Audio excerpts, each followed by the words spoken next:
Okay, so today is May 7, 2022, and it's a gigantic honor to have both Sukari Finley and Bilal Sunni Ali back on the show. Sukari and Bilal are two people I have long admired and looked up to for their work, dedication, sacrifice, and just for the people and example they have been and continue to be to so many. Sukari and Bilal have both dedicated their entire lives from youth to present to the liberation movement. Sukari is one of the early members of the Black Panther Party in California and has worked with the party nationally, internationally, worked with the Republic of New Afrika, and Sukari has continued to struggle, and support and advocate for the freedom of political prisoners. Bilal also is one of the founding members of the Black Panther Party in New York City, a citizen and leader in the Republic of New Afrika. Bilal is a world-renowned musician and educator. Bilal was a member of the Gil Scott Heron ensemble, quote, the Midnight Band, and is a celebrated saxophonist, composer, and educator. Bilal has also continued to struggle and support and advocate for the freedom of political prisoners. And to learn more about Sukari and Bilal, check out the past interviews that we did of each of them on the Activist News Network YouTube page. I'll put the links to those interviews in the description of this interview. Sukari and Bilal, thank you so much for coming back on the show, and welcome back on the show. Thank you. Yeah, thank you, Ryan. I appreciate it. Yeah, the opportunity to speak with my brother and you, that's great. So I didn't want to jump right into it. The first question I wanted to discuss with you is the importance of centering the fight to free all political prisoners in the US. And so the question is, what is the importance of continuing to fight to free all political prisoners? And why is it important to center them in any liberation movement? Okay, Bilal, would you take that? I've got to find my list. Okay, first let me say, I seek refuge in the law against misleading and being misled. I seek refuge against being betrayal and being betrayed into ignorance by others. I ask Allah to guide my heart and to guide my tongue and to guide me in everything I wish to say. And pray that what I have to offer will be of some use and some of importance to the listening audience, particularly those listening who are new to the liberation struggle. The question you asked about the importance of centering political prisoners in the struggle. It's a very important part of the struggle, probably one of the most important, in that those of us who've been in the struggle for decades know that what makes a person a political prisoner is that they are targeted by the state for the work that they're doing. The state wants to stop the work that they're doing. So anybody that's doing anything progressive, the state does not want you to continue. That is, the government does not want you to continue that work. There was a program, there still is a program, but it was popularly known as COINTELPRO. And it said that they expected, the design of that program was to keep us from having any influence on the next generation. That those of us who were active in the mid and late 60s, early 60s, mid 60s, on through to the mid 70s, they wanted that we would be shut down, that we wouldn't have any influence. They wanted to stop it. So we want to say it's important because anybody could be a prisoner because the state wants to stop your work. Okay. Yeah, I need to jump off. You can go ahead. I need to jump off and answer somebody's question. We're trying to get some for some people. I'll be right. Yeah, we'll see what Sukari's got to say. So Sure. I appreciate that time. I had the list right up under me the whole time. Anyway, yeah, as the brother said, there have been those programs in place. There's also been always, even since the beginning, that the people were brought here from their country against their will in a vicious way. From that point on, the family has been separated. The family has been disorganized.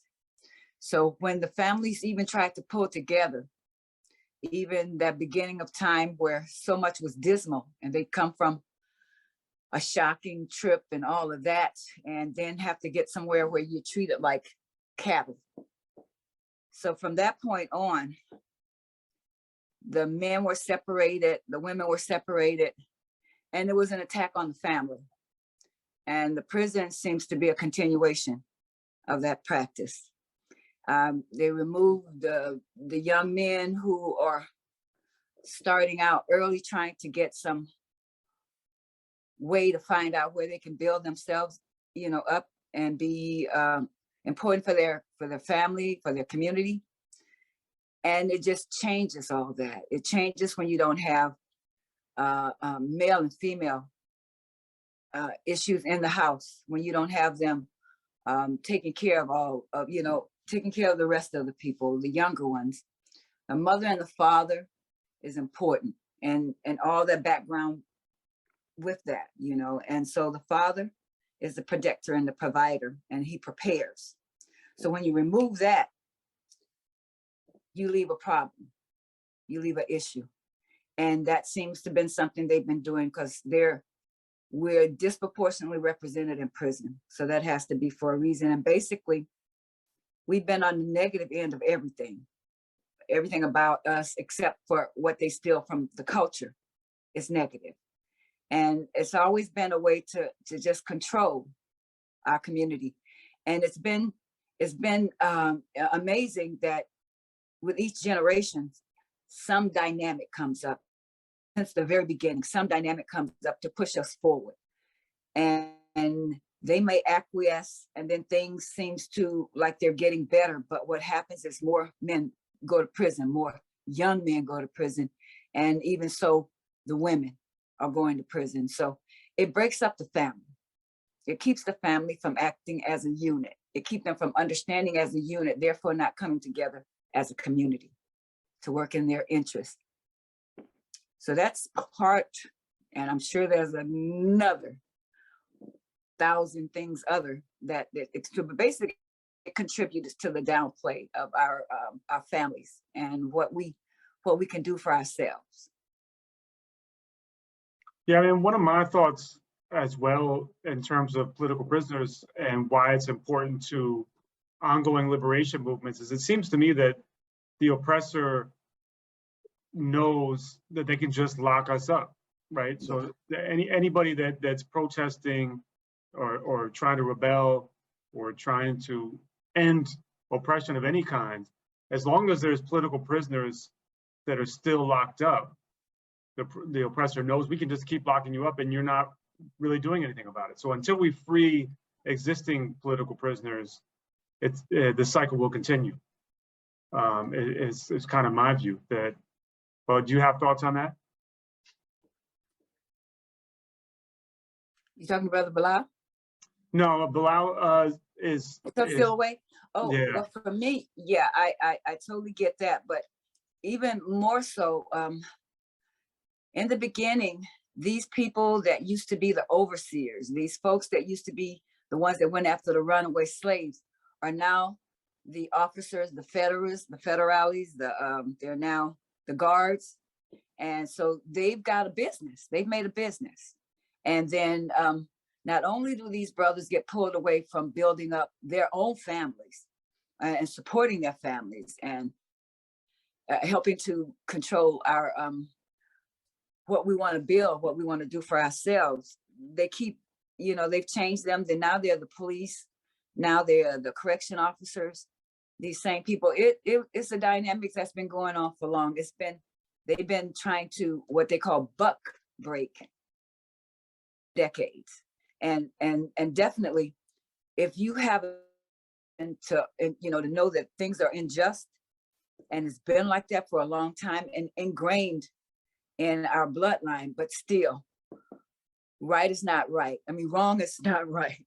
And so the 13th Amendment, all the way back there, is affecting who they imprison. Because the only way now that you can be a slave is to be imprisoned. So this has been a on-running theme since the very beginning. And political prisoners being kept, or prisoners who have an understanding of what nation and citizenship should be, understand. And some of them get involved into the trap and don't even realize. Some people go in and they're not politically astute, but they're committing crimes based on crime being committed against them.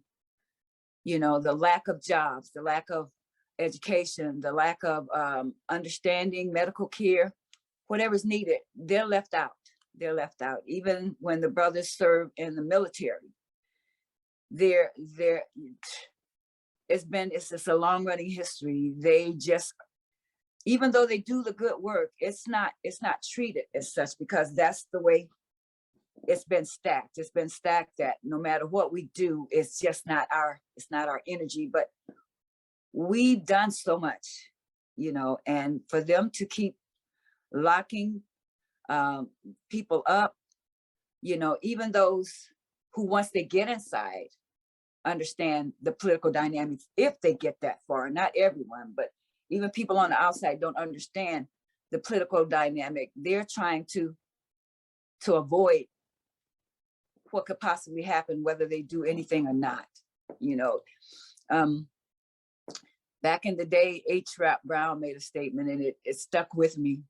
And even though he's Imam Jamil now, it's like he says, just do something, to just so people understand where they are, that you got to do something. He said, do something if you only spit, and if you're trying to make something out of something big and you don't think that you can match up to it, he said, there's always a match, So there are ways to fight. There are ways to begin. There are ways to continue. And so what we have to keep pressing forward is the fact that the 13th Amendment freed slaves, but it allowed for them to imprison anyone and use them as slaves. So that's what we see this, the prison industrial complex as, a big business. And they make business off of the labor of the men that are in there. And they make money off of the people that come to visit. They make money housing people. They make money sending these guys to do jobs in various places. And people don't get, the last time I checked, which had to been about 15, 20 years ago, California, the prison, they paid 12 cents. That was 10, 15 years ago, or maybe a little longer. I'm sure it's not up higher than that. Probably, let's say 30 cents, if that much. I haven't really checked with anyone lately, but they're keeping a lot of the brothers who come in that have political consciousness, folks that understand what George Jackson learned while he was in prison from those that came before him, that what we had to do was we had to understand the what mentally is happening to everyone, and for them to realize that it's done because they want to just eliminate that as a problem or as an issue they have to deal with. It seems like anytime something comes up where you have to focus with the reality of what they've done to the folks that they brought here as slaves and who have now been freed, is they malign, they belittle, and they mislead or have people misunderstand who these people are, like myself. We understand that we have human rights, and that's basically what we all strive for, but they seem to catch up as many as they can and imprison. And for various reasons, sometimes because they can't make a living. People stress and they try to figure out ways to get around it or to work with it. And working with it is when you get really, just lost in the mix, because there's always a few possibilities ahead that will knock you back, you know. So yeah, the brothers now, what's happening is they're getting them in there, and the elders are there now. Folks like Ruchell McGee, you know, who is, I think, right now one of the oldest political prisoners that we know of, other than I would say even Leonard Peltier. So I just don't understand. I mean, these guys are beyond an age, you know. All they can do is tell their story, and they can tell their story anywhere. And their story is powerful because they have been relegated to a cell where they're, you know, locked down 23 hours a day. Those are the maximum securities. And so a lot of these guys we're dealing with now have this, but the political understanding they get while they're there is amazing. And they get that from each other. And if they're lucky, they have family or friends or legal assistants that come and check what's happening with their cases. I had a list of so many. We have some that are always before the public, like Dr. Matulu and Imam Jamil Al-Amin. They've been in the struggle, those two brothers, since I was very young. I know their names, and I know who they are. And I've had the opportunity to be with Dr. Matulu as my doctor, and I understand the skill. I remember him studying. I remember being one of the stops on his ways to study acupuncture, and him telling me about what he's learning to, you know, to discern when you can heal from the nervous system. And that's profound. I was real sick by the time, at one point, I think 79, I'd had surgery, and he helped me heal with the acupuncture treatments over there in New York at that center of my mind at the hospital in New York that they had gotten together. And yeah, Lincoln Detox Center. I had no idea all those people there, not all those people, but there were doctors coming in there for his help too, as well as folks like myself. But there were also people coming in for detox, and that was phenomenal, because you don't have to give them another drug. You give them something to help their blood, you know, like some treatment. But yeah, you don't have to give them another drug. But that's a little bit, yeah. So Bilal, we're still talking about political prisoners, and I wanted to point out something that Sukari had said when she was talking about the 13th Amendment and how there's still, you know, people locked up today working essentially for free. And just to put some math on it, there's over 1 million people in the U.S. working for less than $1 a day that are locked up. And so that's something that I think should be noted, because we see the U.S. going to the UN and going around the world talking about China and claiming that China has people working for less than $1 a day, but China has less than 1 million people locked up, and U.S. alleges that half of those people maybe are working for less than $1 a day. Meanwhile, the U.S. has over 2 million people locked up, and at least 1 million people working for less than $1 a day, not to mention all the private prisons and everything else that Sukari was talking about. So I think it's important to put an internationalist view on that. One thing I wanted to ask you, Bilal and Sukari, about political prisoners is that Kalanji from Black Power Media, when talking about reparations, he actually said something I never thought about, and I'm sure others have talked about it.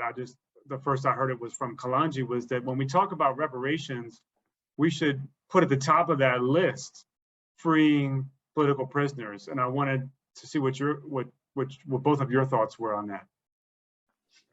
Yeah, well, we said that You're breaking up a little bit, Bilal.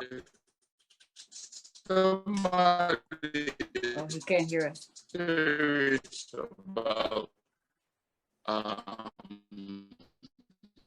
I'm a pause. somebody's serious about it's serious that they should okay, there's nothing I can do if I'm breaking up.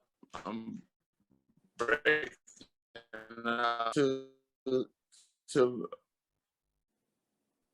yeah, we were saying in terms of reparations that the freeing of political prisoners is paramount. That we even say that the freeing of political prisoners is a down payment. It's like when you want to buy a house, you got to put a down payment if you seriously want to talk about buying that house or buying that whatever it is you're trying to buy. And in regards to reparations, to repairing the damages done to us, the number one thing that must be done is, if you're going to talk about reparations, is that you must free the political prisoners. That's the down payment. That opens the negotiations. Else, we know if you're not serious about freeing political prisoners, then you just want to sit around and talk. That's a waste of time to us. We know that freeing political prisoners is part of being free. You can't tell us that we're free, that we're going to negotiate for different aspects of what would liberate what would liberate our national forces that are not free, and not free our political prisoners, not free our freedom fighters, not free those who've been put in jail to stop them from fighting for freedom, to stop them from teaching how to struggle for freedom. So that's a must. Yeah, that's a must. That's the down payment. If you don't pay the down payment, then let's not talk. But let's keep talking about paying the down payment so that we can talk. Mm-hmm. Sukari, is there anything you wanted to add to that? Oh, he was on point. Basically, the thing is that we have brothers, we have fathers, we have grandparents, we have mothers, we have daughters, we have aunts in prison, but primarily they attacked our males. And they started at a very young age going after them. We talked about detention, staying after school. That's the beginning of understanding being detained. It's a whole system of preparing them to be locked up. Anything to keep them from thinking about what they can do for themselves, what they can do for their families, to think independently in order to start businesses or create what has been created, by them. My grandfather was a great creator. He was one of the only ones, but his sons, two of them went to jail. But I mean, he was a minister, and he raised his sons like that, and he raised his daughters like that. And still, even in that, two of his sons go to jail, and the others just living on the framework or just the outside of society, trying to push themselves to get a better situation, to strive to bring their families, to do what they could do, to create what they can create, to facilitate. And still, they go to jail, sometimes for even working. We had one uncle, he worked, but he was doing what they called illegal trade. And of course, that was great. That fit right into the pipeline to jail. So he went there trying to be enterprising. So it's all about finding out how to be enterprising without getting on the radar and ending up. Dr. Matulu was a great doctor. Brother Amin, he followed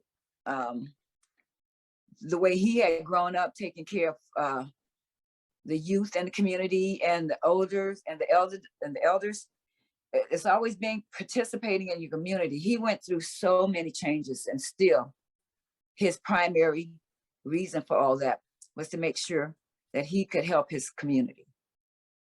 And so these very people that do the most work are the ones that they lock up and keep forever, because they continue to study. They don't stop with that little bit of understanding that they get. They continue to study, and they continue to leap and try to make their family do as much as they can financially to support not only the families, but you also when you go to those prisons to visit, you're feeding that economy. You can't do anything unless you bring so much money in, and it's infuriating to see people drain money from you that don't allow you to make money. Yeah, and you have mentioned Imam Jamil Al-Amin, formerly known as H-Rap Brown. Do you guys both want to talk about who he is? A lot of people in the audience may not know who he is. Okay, well, yeah, I would, it's important that people who don't know who I'm talking about, that they look up both names. They should look up the name H-Rap Brown, and they should look up the name Jamil Al-Amin. H-Rap Brown was one of the, he was one of the forerunners in the voting rights struggle at a time when most of our people didn't vote. You know, our people didn't vote because they were terrorized away from voting. When the voter rights struggle began with teaching people what the purpose of voting was, teaching them what citizen rights were. And this was a period going on in the early 60s in the rural South. We had we had a woman named Fannie Lou Hamer in Mississippi who had actually worked with some people to create a party that opposed the Democratic Party. And they formed a party known as the Mississippi Freedom Democratic Party. And they tried to go to the 1964 National Democratic Convention and be seated and have vote in that convention, and to unseat the white Democratic Party, which was a segregated party that was all white, that denied entrance into the party of Black people, of women, of indigenous people, of any minority. Actually, you had to be a white male landowner to have any rights in that party. And that's who ruled the party. They didn't allow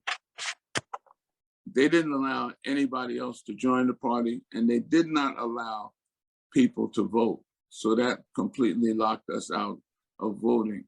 When they began, H-Rap Brown was one of the people who left that meeting. Yeah, I just want to say something about that meeting. They finally came up to a compromise, which wasn't satisfactory at all. The compromise was that the people from the Mississippi Freedom Democratic Party would be seated, but they would not be given a vote. They would not have a vote on matters. They would just be seated so that they could sit and listen. It was almost like so they could be, it was like, you can be seated, so sit down and be quiet. And some people thought that that was a good compromise, and some people saw it for what it was, that was just continuing the same thing of not giving us the right to vote and not including us in the democratic process. So a lot of people left that National Democratic Convention in 1964 with the idea that we meaning the African people and indigenous people and brown people, in the US should have our own political apparatus to work through and not try to work through the National Democratic Party. And we should even seek other means of redress outside of the framework of the United States of America. So that's what started in the organizing in Lowndes County. There were people being organized to vote so that they could run the county, run the community. And one of the things that was said at that time, Governor George Wallace, who was the governor, put out a statement, said that calling on anybody, calling on state troopers, calling on white vigilantes, people, and the orders that the governor gave was to kill some of them niggas. You need to kill some of them niggas so that they don't be trying to vote and try to overrun the social order, which was a white segregated society, a white ruled, controlled, segregated society. So the orders to kill them were not unheeded. People were being killed.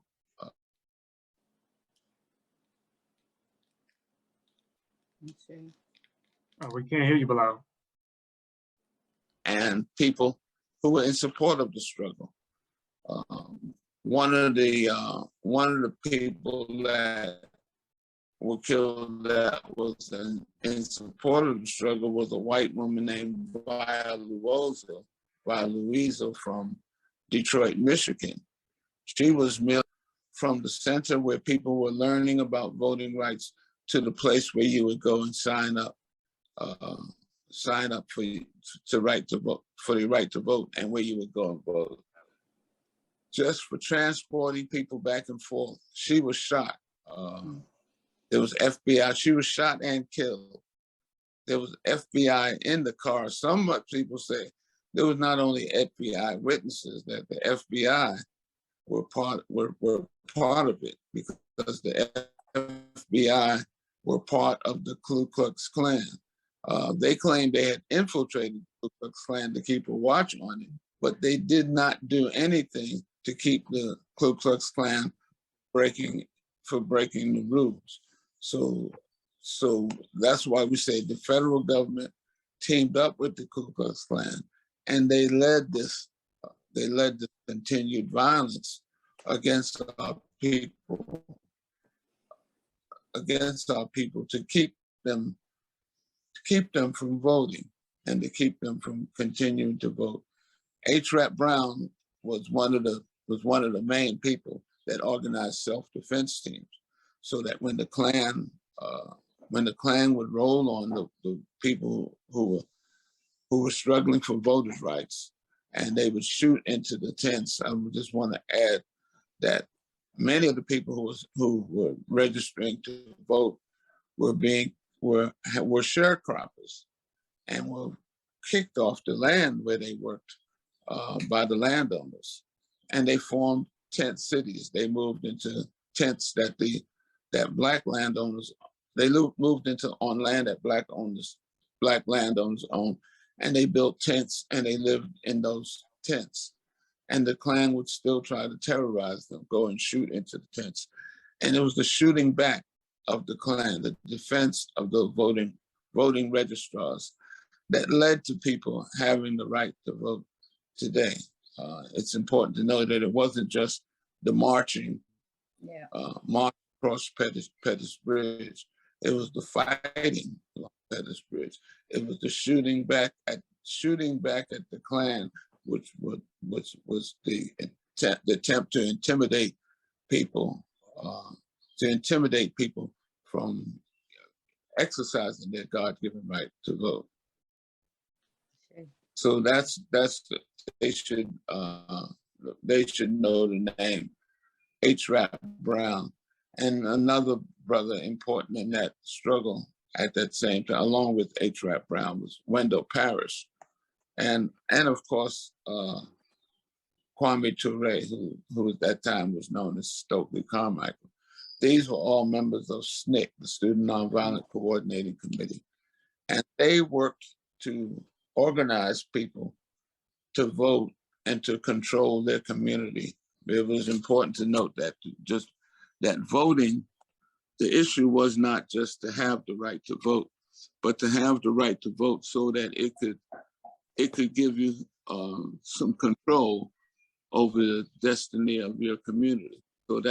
So slates with the Lowndes County Freedom Organization, they didn't just vote for one person. They organized teams of people that could vote into different areas of control, like tax assessor, sheriff, various things that they knew would help in the organizing of the community and the self-determination of the community. And that's how they organized people to vote, and not to and organize people not to just think that, oh, well, we got a right to vote, we can go vote, and that makes us free. It's only when you use your vote wisely that it can help in your struggle to be liberated. I got a couple of follow-up questions on some points you made. The Lowndes County Freedom Organization was the first organization to really use the Black Panther image. Is that accurate? Yeah, that's correct.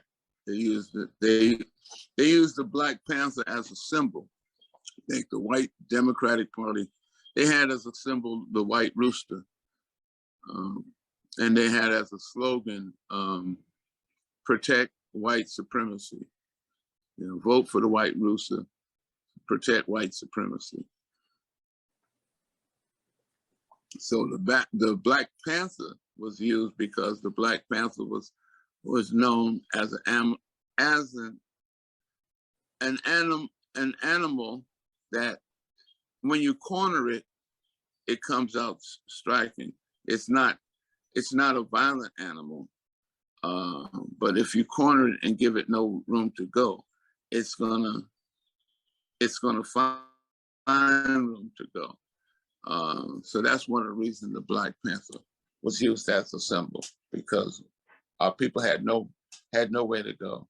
But cornered as we were, we would strike out and find a way. And I guess another question is, from that time period, Stokely Carmichael, Kwame Ture, coined the phrase Black Power in that same exact time period. Is that accurate? Well, I think the Times made it popular. I know one of the people that used the term a lot was a brother named Mukasa, known at that time as Willie Ricks, and he really popularized the term, and Stokely Carmichael, but they weren't the first to use the term.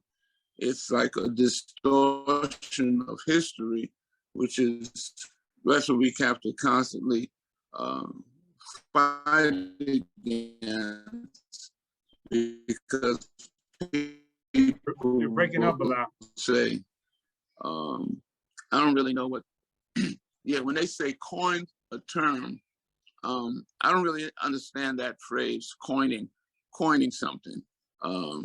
But they weren't, people used the term Black Power, people used it in writing, and Black Power was an expression of what we continue to refer to our movement as a movement for self-determination. So Black Power and self-determination means the same thing. In an area that's in which you are the majority, then you should have majority control politically of that area. Same with economics. If you're a majority in the area, then you should have the majority of the economics under your control. So that's what Black self-determination means, and Black Power. And Black Power and Black self-determination was was the force of our movement for liberation long before integration was. Integration, we had the Marcus Garvey and the United Negro Improvement Association African Communities League predated the integrationist period by at least 40 years. So it's a false narrative that we're given, you know, when they tell us that that this phrase came out in 1964, when it had been out. You know, the struggle for self-determination was clearly the line of the movement, and the struggle for integration that had just entered the movement about a decade or so, from the mid-50s. It wasn't the prominent mode of struggle and ideological force of our struggle. It had always been self-determination. Yeah. Sukari, is there anything you want to mention about Jamil Al-Amin? Oh, just when we were talking about the integration, it wasn't so much that there was a need for integration. That was not the search, like Brother Bilal said. It was more for self-determination. We didn't want to necessarily ride the bus with people because we wanted to be, you know, with them. It was just not to be regulated about how you ride the bus. It was to be able to have your own determination to ride a bus and not have to be relegated to a lower realm. That has been like anything they've offered. They offer it on the backhand side or the low side. Well, for us, the backhand side is Black. So it's not a bad thing. You know, so we would do the backhand side, but integration wasn't, it was the self-determination. It was us being able to sleep in a hotel at night without having to search out one that was legally Black, to get gas somewhere where you weren't worried that it was going to get blown up or because you weren't at the right one. It was being able to drink water, not because you wanted to sit next to somebody to drink water, but to be able to drink water when it's available. All these things were about us determining how we were in this community, and we were being played down from the very beginning, and it's not changed. They give a little bit so they could take a lot. We became a consumer identity since after we weren't working for free unless you go to prison, then we became a consumer. So we spend as much money in this country as more than a lot of nations. Our nation spends money. We're involved in that. But what we want to do is determine how that money comes back to us and not just leave our communities. Yeah. One of the things that's important to understand the connection historically with H. Rap Brown and the voting rights movement is that coming out of the voting rights movement was a co-op movement, and the co-op movement was suppressed, just like our voting rights was suppressed. They used their state power, that is the white vigilantes, the white people who were illegally in control. They used their one of the things they used to stop farm co-ops was this law that you could stop a truck or a vehicle and hold them for 72 hours without any excuse.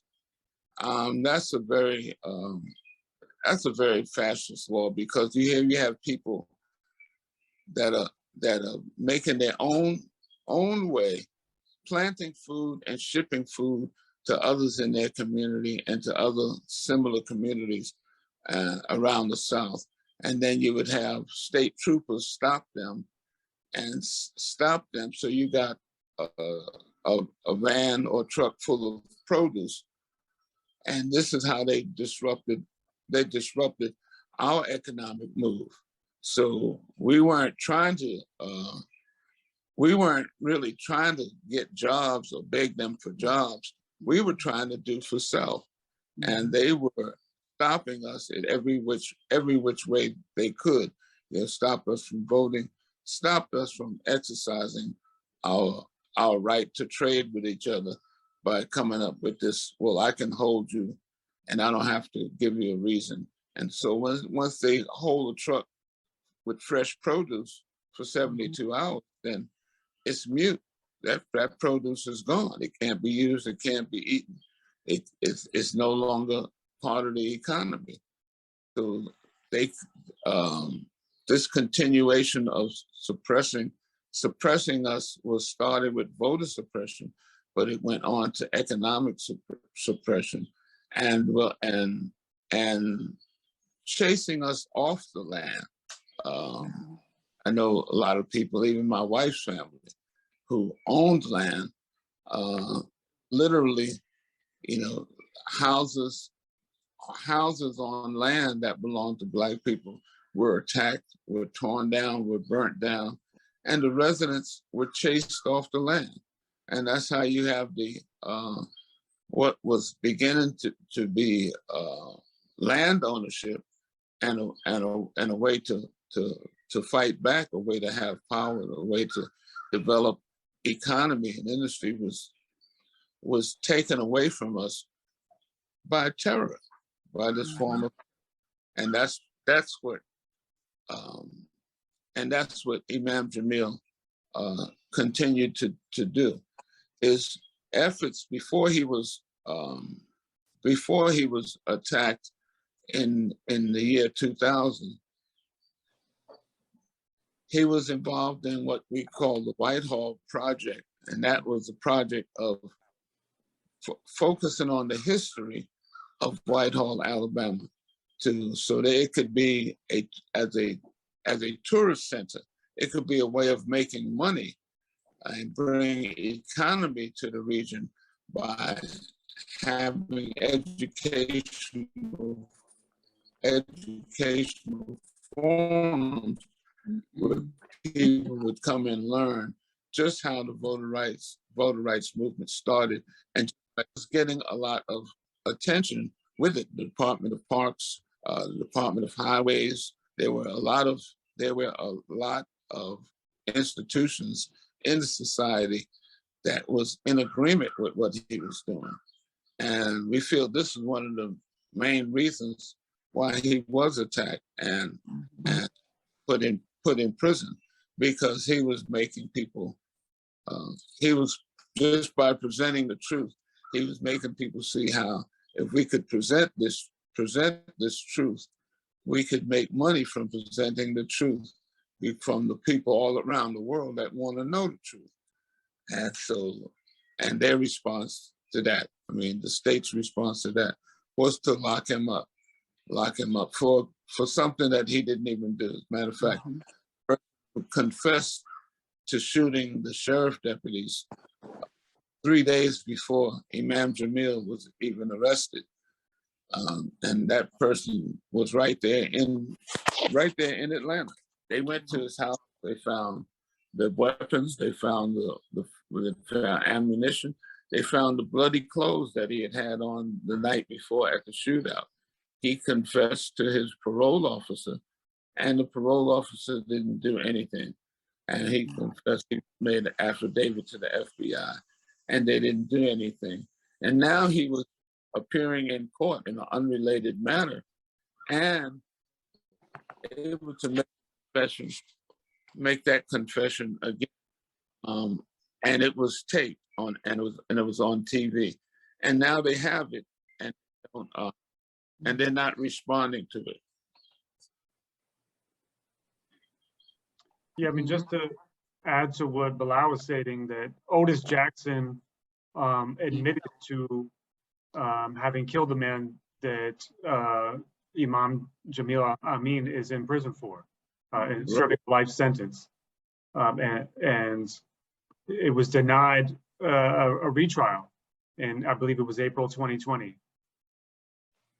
Right. They haven't they they keep asking for information, but they have the information, just like the whole world can hear and see it. They, you know, the Conviction Integrity Unit, which is supposed to look into cases in which there's discrepancy in the and they and they're not following it up. They say they're doing it, but they're not actually doing it. Yeah. Paul, right quick. Is there anything you wanted to add, Sukari? He's done quite well with it, but yeah, exactly. It's amazing that here he there's someone that they have that did the act, but still they come after him and they don't follow up. They don't pay attention to whatever's been submitted through the court about those things. They don't address that. So for the whole court and the federal system to be involved in that, he went from what would have been a local incident and was moved into a federal. So that just lets you know that there's more, you know, that's being hidden than not being presented. And Imam is a brother dedicated to his community. And that's what most of these political prisoners that were in jail, or they're in jail now, that's what their major crime is that they're beholden to their community and they want to do what they can for their community. But they're not letting them out. Rochelle is another one of those that has been in prison a long time. But Imam Jamal's story is so age old. It goes back to his beginning here in his own area, his own country where he grew up. You know, for him to see how to do things and to pass that on to others. They call him coach. You know, he provides for the community. He does things to and not incite, but to build up in them the hunger for that information and to see that they can realize it themselves. And can you speak to his health? Are you familiar with how he's doing health-wise? I understand that he's not doing well, but I couldn't tell you the details.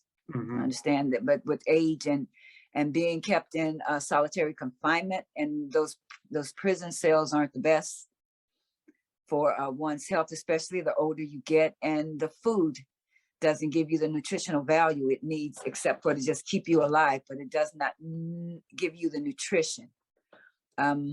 See, I got to eat one time in the prison. It had no taste. I don't know if they did that just for us. The food had no taste.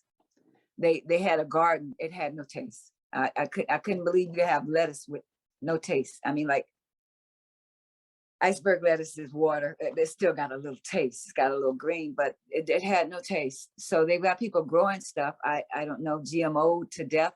I don't know what, but yeah, they're keeping him locked up because he still is a candle. He still knows how to lead the way, and especially administer to people's spirit. Yeah, I mean, my understanding is that I think since 2014, he was diagnosed with multiple myeloma, which, if I'm correct, is cancer of the plasma cells. So that, you know, it's very, yeah. Melanoma is real severe. I just try to keep up with what the brother's saying. I'm not a health expert, but I definitely know he needs to be home, and that would help with he could treat himself with his own herbs, you know, and his own means, and the community around him to support that. And again, with Dr. Mutulu knows how to heal and nurture people and build them up. He learned every nerve in the body. And for him to go in soon after that, you know, as the most wanted is just, it's a crushing blow to the community. I tell you, every time I think of acupuncture, you know, not everyone knows how to put those needles in. And when you hit a nerve, it could also be for torture, you know. So he was one of those persons that really made you feel at ease and let you know that he was there for the benefit of your health. And I've seen him do that with so many people and so many. He is loved by so many because he's that father. He's that grandfather. He's that brother. He's that support in the community. A lot like Al-Amin. These brothers are like that. There are some people that have come to a political consciousness that weren't there. But because of men like him and others, they've got a political consciousness that they understand why they're in prison. And that's what makes them political prisoners of conscience, because once they understand that there's a political play and why they're in prison, and not that they thought they were going to get away with something, it was set up for them. You know, it's amazing. I appreciate when people get in and they understand their position in a prison and what that prison is. You know, it's a way to stifle their growth. And so many, even like family members of mine, all we can do is focus on them doing that day at a time to get out. And then after that, to hold their breath until that year is passed, because basically that's what you're doing. You know, you're gonna go a year, 2, 3 years without any kind of violation. You know, that's a tiptoe balance. But yeah, these brothers and many more like them, I have my list. It's so many. I can't tell you what all of them do, but it's a list.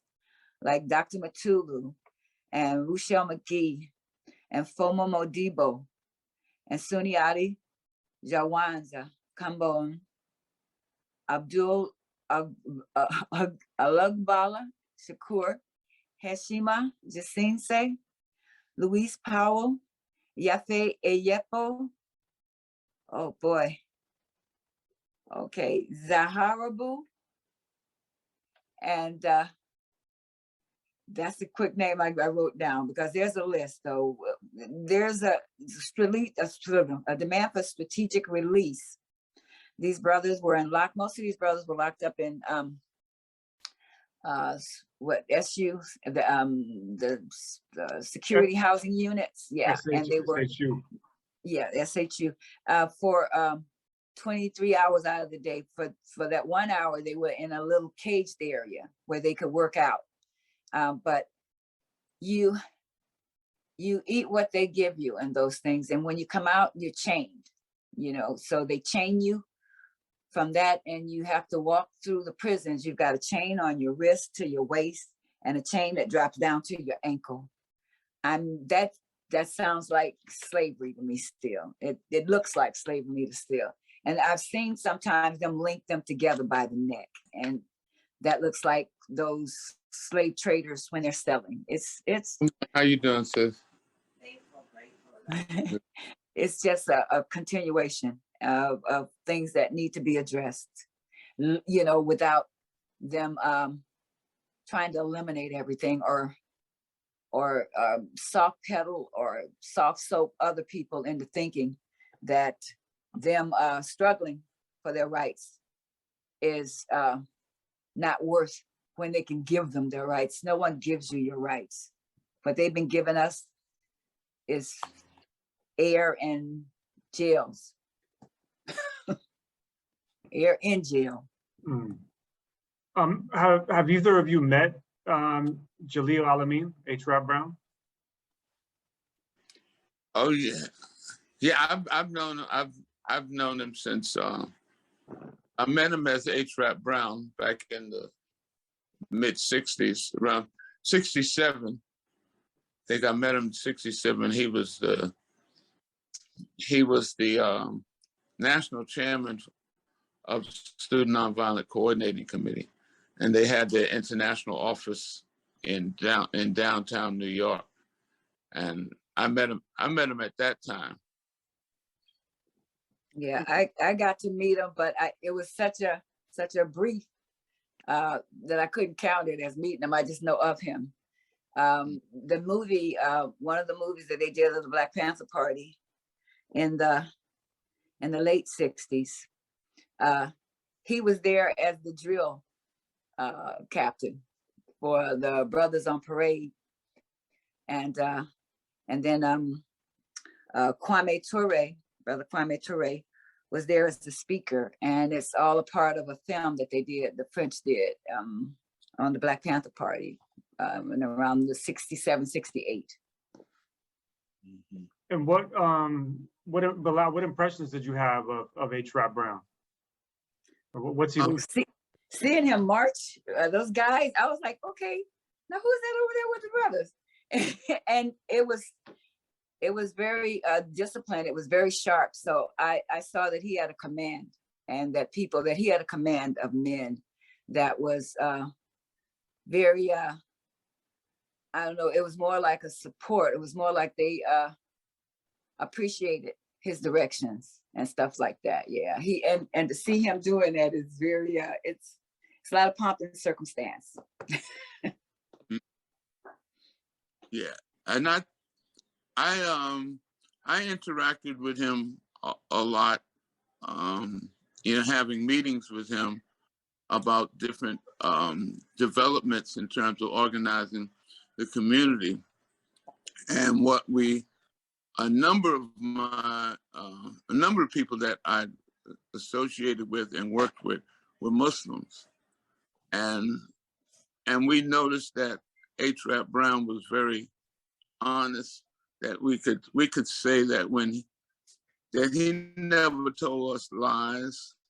He never exaggerated what he could do. And his demeanor was very much like a Muslim. And we would always pray, we'd make dua that one day he would become Muslim, because we said as a revolutionary, it would only enhance his leadership qualities. And it did. Right within that time period, he did accept Islam and made his pronouncement, took what we call taking the Shahada. And he became Muslim, and he became quite a prolific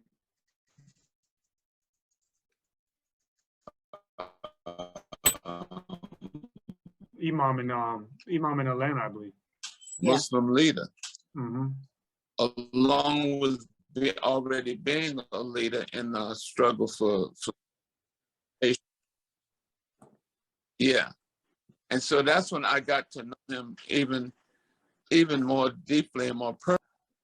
I was one of those who had hoped he would become Muslim, because so I would be under his command.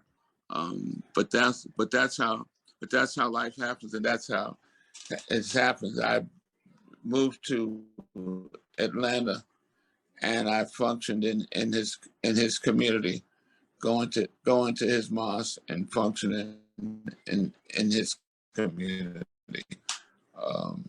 And I was given the assignment of working with people in prison.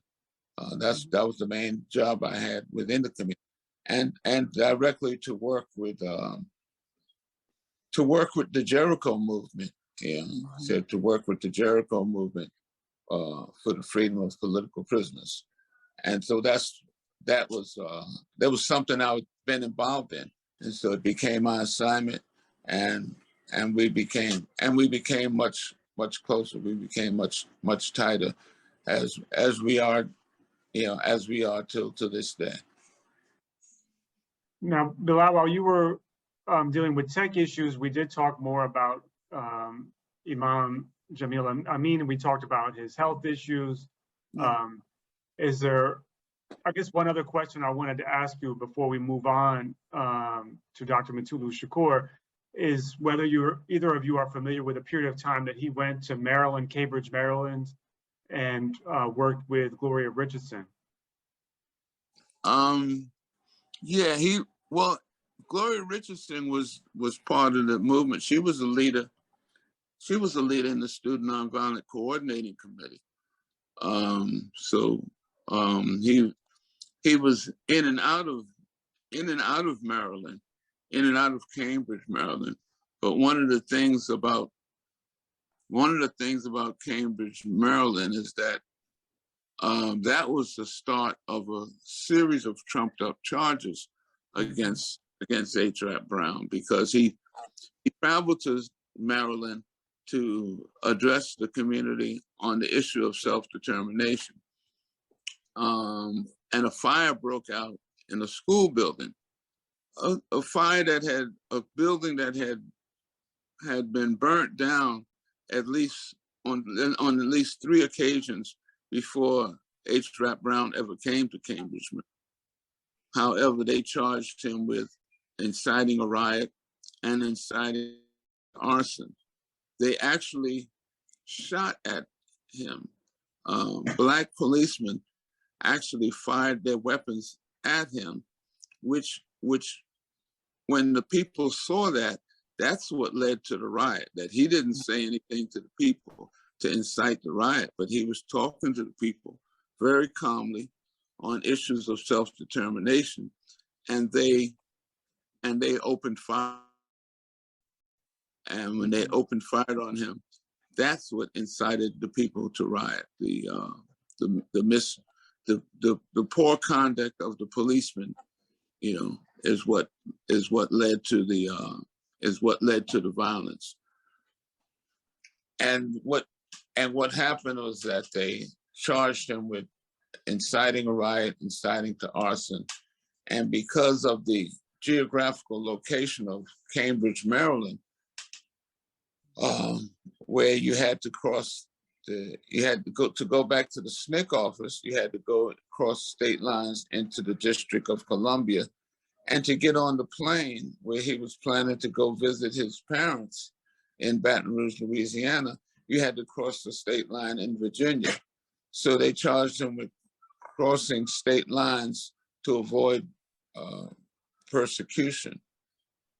Well, they say prosecution, but he was merely crossing those state lines in order to conduct his business, go get his clothes, pack his clothes, and go to, and at the time he was not told that he was under indictment for any charges. So he was just moving like a normal human being. Well, you tried to shoot him, tried to kill him, he escaped, he was going on home. I mean, that was part of our life at that time, where there may be attempts on your life if you're struggling on behalf of your people. There would be attempts on your life. We accepted that as something that we had to live with, and that's what I was saying. He was doing that. He wasn't crossing these state lines because he knew there was an indictment about him. He knew nothing about the indictment, but they charged him with flying on an airplane with a weapon while under indictment. Those were the charges, and so they indicted him. They indicted him, charged him secretly, then charged him openly with carrying a weapon on a plane, even though he followed all the rules necessary to carry a weapon on the plane. He wasn't walking on the plane with a weapon. He packed it, it was unloaded, and all the necessary rules for carrying a firearm, traveling with firearms. But this idea that if you are indicted for a crime, that you cannot do it, wasn't present in his mind because he had never been told that he was indicted. So that started a series of charges against him, where now he had federal charges, state charges in 3 different jurisdictions, and he had federal charges that he was facing, which later all got dropped. It all got dropped, and you can read about it in the law journals how the prosecutor in Maryland says that he made the story up in cahoots with the federal government so that they could have a trail on him and have that situation where he would be known primarily for instigating violence, because that's the way they interpreted the work that he was doing as instigating violence. Whereas he was preventing violence, because if it wasn't for the shooting back at the Klan, violence would have reigned. Violence would have total control in the rural South. But it wasn't because of men like him who dared to struggle and dared to fight back. And this Cambridge period of time would have been 1963, is that right? That was 1967. 67, wow. That's when he had become, when he was doing the work in Lowndes County, he was the state chairman for Alabama of the Student Nonviolent Coordinating Committee. When he was traveling around to the different communities, he was the national chairman of the Student Nonviolent Coordinating Committee. Right, he was the fifth chairman of the student SNCC. Right. My understanding from my research, and who knows, if this research is any good, but that the first time he went to Cambridge was the summer of 1963, and he went with Cleveland Sellers. Does that ring a bell at all? Personally, I didn't know him back then. I know Cleveland Sellers was part of that voter registration move.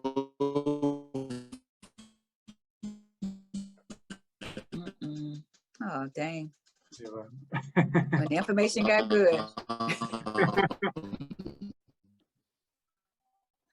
That must be real good.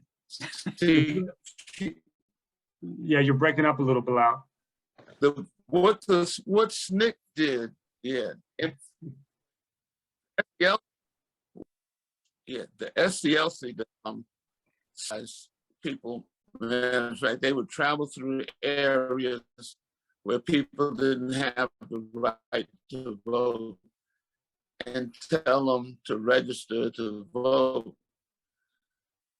But what SNCC would do, oh, great. SNCC would, when they would have the election, when they had the parade across the march across Pettus Bridge, they would be at the end of the marches, and they wouldn't continue with those who were mobilizing, but they would stay back, being at the end of the march, and they would stay and go into the towns and teach people about their rights to vote and how to stood. That was the difference between what SNCC was doing, the organizing people around the vote, and SCLC and other organization. The organization of organizing the community was the most prominent thing. That was the onward movement of our struggle for self-determination, was in that organizing that SNCC was doing. And SNCC would also provide defense or protection as well as organizing. Is that accurate? Right. Yes, self-defense was a very big part of it. And that's what people in Alabama in particularly said, that they liked the fact that SNCC would stay behind and work with them and organize with them, because other groups would just make a lot of noise and keep moving. And SNCC would be there.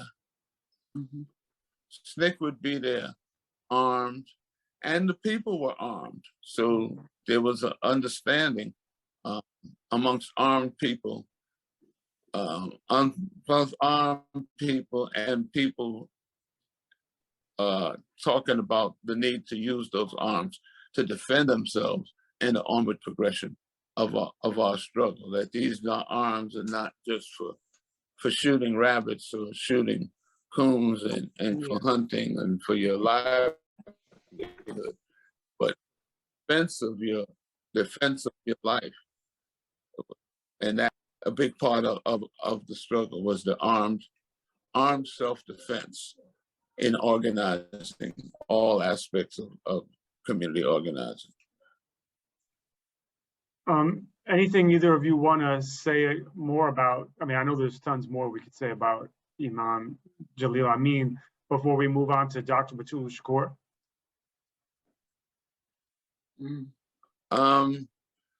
Just that we, the program to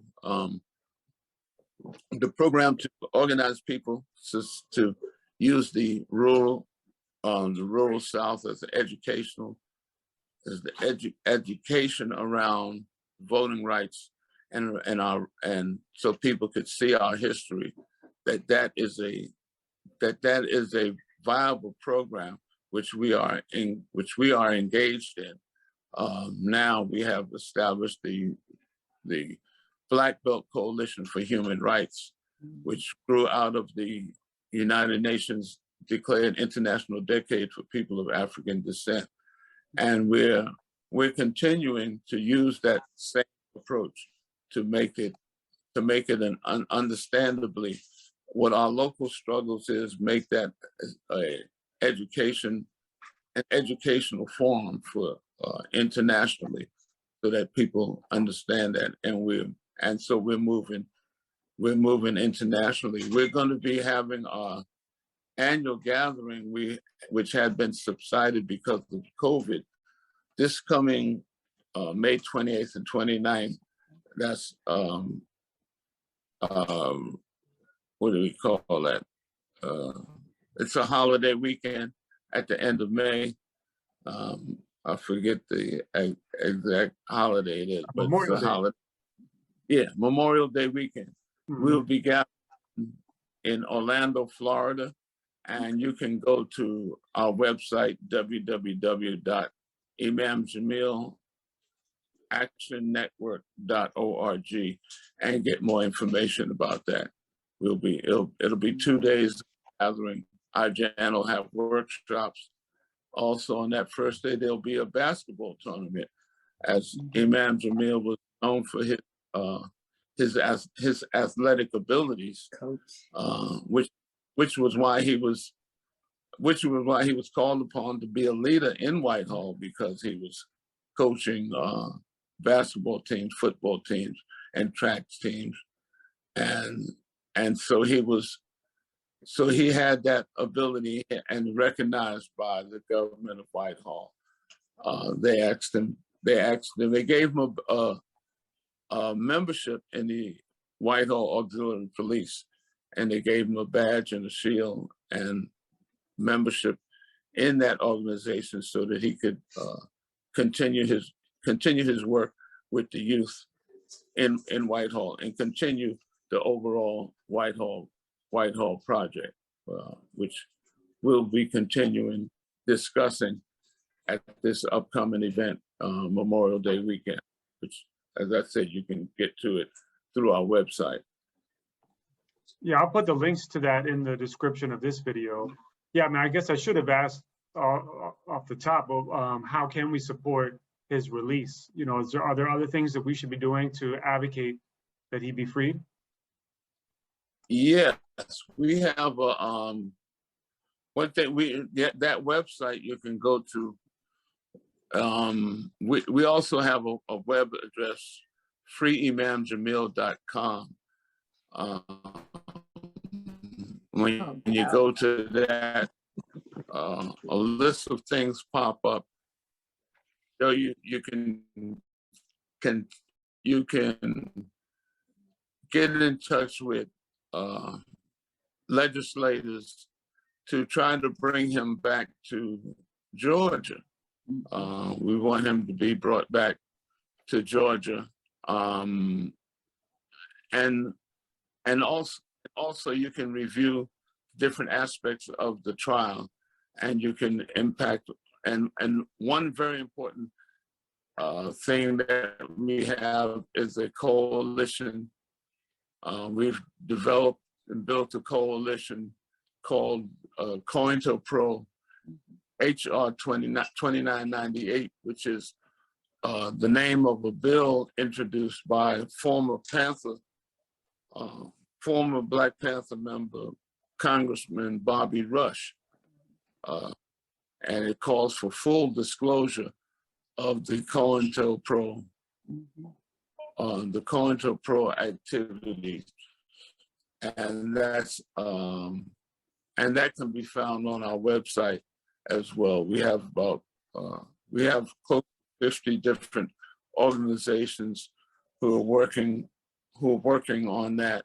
And although this is Bobby Rush's last year, we intend to make at least to make some headway in getting this bill out of committee and to be openly studied about this aggression, this form of genocide, which was would have been perpetrated against us going to grow.